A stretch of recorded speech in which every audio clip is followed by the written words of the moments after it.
हस्टेलाय गामसा आबौ खुलुमनायदे दे खुलुमदो थां आंना फिसौआ गोदान बोसोरनि खुलुमबाय दे जै जाथों अराय गिदिर गोजौ देरहासार जाथों लेखा गोरों जाथों दे गोदान बोसोरनि मोजां खुलुमबाय मासे अनथावना नोंलाय दे खुदुमदे आंखो दे आयै आबै सना आखायाव होदो दे आखायाव मासे मोजांलै नोङो दे गोदनायाव गानहोखागोन नामा गोदनायावनो गानहोनोसै बिराद अनथारो बिबौखौ आयै आबै सना गस्लाबो नामा हो गस्लाबो होदों आंनो गस्लाबो आयै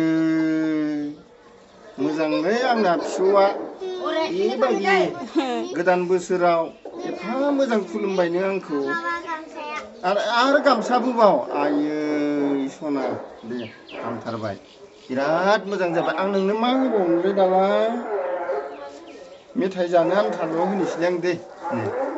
औ 20 थाखा दे जाबाय ना खनसे खुलुमबावदो दे दे औ दे जाबाय दे जै जाथों दे